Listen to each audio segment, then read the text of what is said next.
በዘመናችን የዓለም አቀፍ የፖለቲካ መድረክ እርስ በርስ በተሳሰረ ነገር ግን በማንኛውም ጊዜ ሊበጠስ በሚችል ስስ የጂኦፖለቲካ የሸረሪት ድር ላይ ተንጠልጥሎ ይገኛል። ይህ አይን የማይገምተው የሃያላን ፍልሚያ ከዋሽንግተን እስከ ቴህራን ከቴል አቪቭ እስከ ሞስኮ የተዘረጋ ሲሆን በሩሲያዋ ሴንት ፒተርስበርግ ከተማ የተካሄደው ዓለም አቀፍ የኢኮኖሚ መድረክ ደግሞ የዚህን የከረረ ዘመናችንን የፖለቲካ ቁማር እውነተኛ ገጽታ ቁልጭ አድርጎ አሳይቷል። በአንድ በኩል ፕሬዝዳንት ዶናልድ ትራምፕ በሚከተሉት ያልተገመተና አሳሳች የፖለቲካ ስልት ምክንያት ምዕራቡ ዓለም በጥርጣሬና በእምነት ማጣት ማዕበል ውስጥ እየተናወጠ ይገኛል። በሌላ በኩል ደግሞ ሩሲያ በፕሬዝዳንት ቭላዲሚር ፑቲን መሪነት ለኢራን ጠንካራ ጠበቃ በመቆምና ከህንድ ጋር ያላትን ወዳጅነት በማደስ የአሜሪካን ዓለም አቀፋዊ ተጽዕኖ በይፋ እየተገዳደረች ትገኛለች። የትንታኔ የዲፕሎማሲ በሮች እየተዘጉ የጉልበት ፖለቲካ የነገሰበትን ከሰው አልባ የድሮን ውጊያዎች እስከ አውዳሚ የሃይፐርሶኒክ ሚሳኤሎች የደረሰውን የቴክኖሎጂ ሽቅድድም እንዲሁም የኔቶ ጦር ከአውሮፓ እየቀነሰ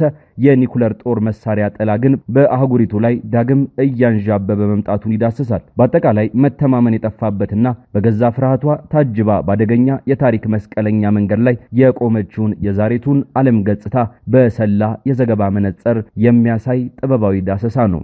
ይህ አባይ ሪፖርት ዓለም አቀፍ ትንታኔ ነው። የዓለምን ፖለቲካ በሰፊ የምንዳስስበት መድረክ። ለቻናላችን አዲስ የሆናችሁ ሰብስክራይብ በማድረግ አብራችሁን ቆዩ።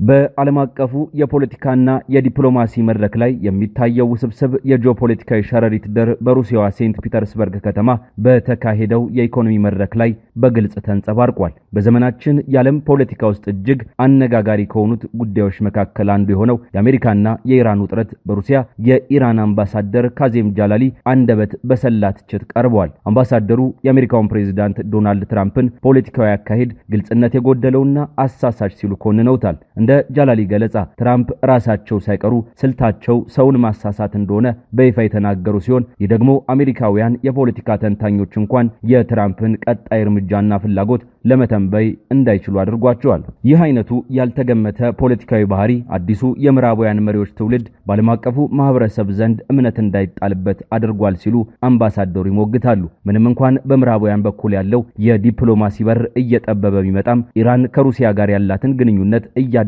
መምጣቱን ጃላሊ አረጋግጠዋል። አምባሳደሩ ከሩሲያው ፕሬዝዳንት ቭላዲሚር ፑቲን የቅርብ አማካሪ ፋርሴንኮ ከተለያዩ የሩሲያ መንግስት ምክትል ሚኒስትሮችና የክልል መሪዎች ጋር ፍሬያማ የንግድና የኢኮኖሚ ትብብር ውይይቶችን ማካሄዳቸውን ጠቁመዋል። የመካከለኛው ምስራቅ ቀውስ ሌላኛው ትኩረት ነጥብ ሲሆን አምባሳደር ጃላሊ እስራኤል በሊባኖስ ላይ እየፈጸመች ያለውን ጥቃት ወንጀል ሲሉ አውግዘውታል። ቴል አቪቭ ምንም አይነት ህጋዊ ማረጋገጫ የሌለውና ዓለም አቀፍ ህጎችን የጣሰ ጭካኔ የተሞላበት ጥቃት እየፈጸመች መሆኗን ይሁሉ ሲሆን ግን ዓለም አቀፉ ማህበረሰብ በዝምታ እየተመለከተ መሆኑን በቁጭት ገልጸዋል። የጦርነት ማቆም ስምምነቶች በክር ላይ በተንጠለጠሉበት በዚህ ወቅት ቴህራን የትራምፕን ስትራቴጂ በይፋ እየተጠራጠረች ትገኛለች። በዚሁ የሴንት ፒተርስበርግ መድረክ ላይ የሩሲያው ፕሬዝዳንት ቭላዲሚር ፑቲን ለኢራን ጠበቃ በመሆን ብቅ ብለዋል። ፑቲን ኢራን ከሩሲያ የጦር መሳሪያ ጠይቃ እንደማታውቅና ሞስኮም ለቴህራን መሳሪያ እንዳላቀረበች አበክረው ተናግረዋል። ይልቁንም ቀጠናውን ወደ ደም መፋሰስ የገፋው የምዕራባውያን ጣልቃ ገብነት መሆኑን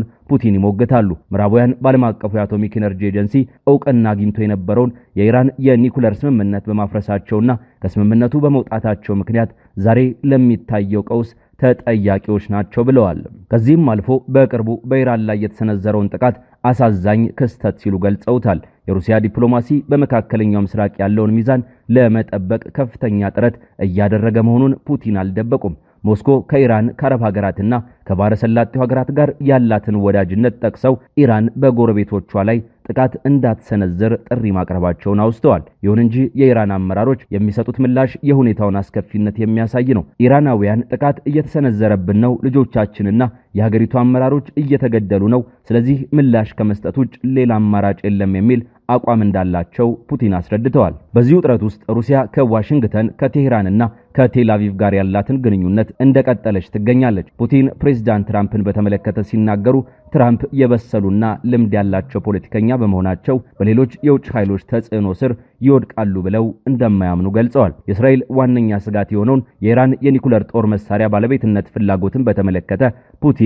ይህ ስጋት መሰረት የሌለው መሆኑንም ያስረዳሉ። የዓለም አቀፉ የአቶሚክ ኤነርጂ ኤጀንሲ ኃላፊ ሚስተር ግሮሲን ጨምሮ የተለያዩ አካላት እንደሚያረጋግጡት ኢራን የኒኩለር ጦር መሳሪያ መሳሪያ የመስራት እቅድ እንደሌላትና ለዚህም ምንም አይነት ማስረጃ ለመገኘቱን ፑቲን ተናግረዋል።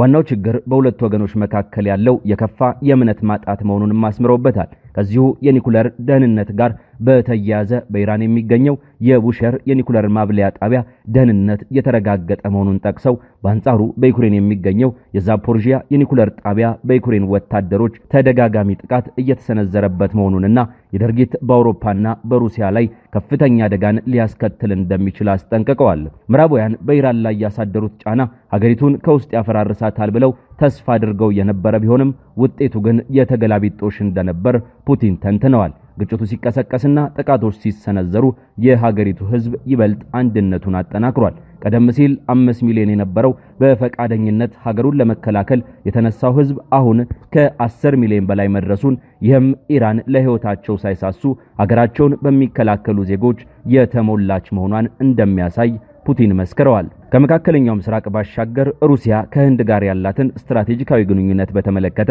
ፑቲን ጠንካራ መልእክትን አስተላልፈዋል። የህንድ ጦር አብዛኛውን ጊዜ የሚጠቀመው የሩሲያ ስሪት የሆኑ የጦር መሳሪያዎችን መሆኑን ያስታወሱት ፑቲን የትብብር ከሶቪየት ህብረት ጊዜ ጀምሮ የዳበረና በወቅታዊ የፖለቲካ ነፋስ የማይናወጥ መሆኑን አብራርተዋል። ማንም አካል ሩሲያ ለህንድ መሳሪያ እንዳታቀርብ ሊያዛት እንደማይችልና ሞስኮ እንደ ህንድ ላሉ አጋሮቿ የገባችውን ግዴታ ሁልጊዜም እንደምትወጣ በልበ ሙሉነት ተናግረዋል። የዓለማችንን የጦርነት ገጽታ እየቀየረ ያለውን የቴክኖሎጂ ሽኩቻ ስንመለከት በአሜሪካና በሩሲያ መካከል ያለው የቃላት ጦርነት ጎልቶ ይታያል። ፕሬዚዳንት ዶናልድ ትራምፕ ዩክሬን ያለ አሜሪካ የገንዘብና የጦር መሳሪያ ድጋፍ ህልውናዋን ማቆየት አትችልም ነበር ሲሉ ይደመጣሉ። ትራምፕ የቀድሞውን ፕሬዚዳንት ባራክ ኦባማን አስተዳደር በማሾፍ ኦባማ ለዩክሬን አንሶላና ብርድ ልብስ ሲልኩ እኔ ግን ጸረ ታንክ ሚሳኤሎችን ልክ ያለሁም ብለዋል። በተጨማሪም የአሜሪካ ጦር ዳግም እንደገነቡና በዓለም ላይ እጅግ የተዋጣለት የጦር መሳሪያ እንዳላቸውም አቅራርተዋል። ለዚህ የትራምፕ ጉራ ፑቲን የሰጡት ምላሽ የሩሲያን ቴክኖሎጂያዊ ልዕልና የሚያሳይ ነበር።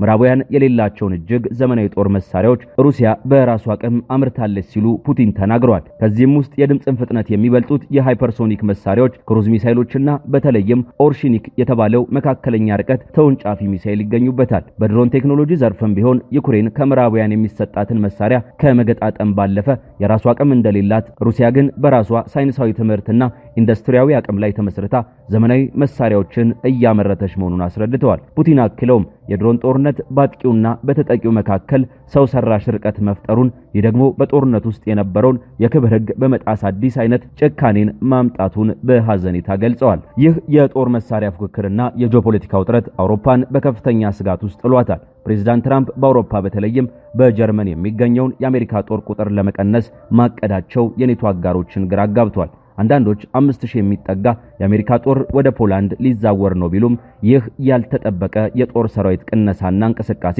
በኔቶ ዋና ከተሞች ከፍተኛ የሆነ ድንጋጤን ፈጥሯል። እንደ አሶሺየትድ ፕሬስ እና ታስ የዜና ወኪሎች ዘገባ ይህ የዋሽንግተን ውሳኔ በአሜሪካ ወታደሮች ሕይወት ላይ አደጋ ሊጋብዝና ለአሜሪካ ግብር ከፋዮችም ተጨማሪ ኪሳራን ሊያመጣ እንደሚችል ተጠቁሟል። የትራምፕ አስተዳደር ግን ይህ ቅነሳ አስቀድሞ የታቀደና ለአጋሮች የተነገረ ነው በማለት ይከራከራል። የአሜሪካ ወታደሮች ከአውሮፓ እየቀነሱ መምጣታቸውን ተከትሎ በአጋሮች ዘንድ የተፈጠረውን ፍርሃት ለማብረድ ዋሽንግተን አዲስ የኒኩለር ስትራቴጂን ነድፋለች። አሜሪካ በአውሮፓ ያላትን የኒኩለር ጃንጥላ ለማስፋፋት በማሰብ የኒኩለር ጦር መሳሪያዎችን መሸከምና ማስወንጨፍ የሚችሉ አውሮፕላኖችን በሌሎች ተጨማሪ የኔቶ ሀገራት ለማስፈር አቅዳለች። በአሁኑ ወቅት ቤልጂየም፣ ጀርመን፣ ጣሊያን፣ ኔዘርላንድስ፣ ቱርክና እንግሊዝ ይህን አይነቱን አሜሪካዊ ጦር ያስተናግዳሉ። አሁን ደግሞ በሩሲያ ድንበር አቅራቢያ የሚገኙት ፖላንድና የባልቲክ ሀገራት ይህንን የኒኩለር ጦር ለማስተናገድ ከፍተኛ የሆነ ፍላጎትን አሳይተዋል። ይህ ውሳኔ ሩሲያ የኒኩለር አቅሟን ማሳደጓን ተከትሎ የመጣ ቢሆንም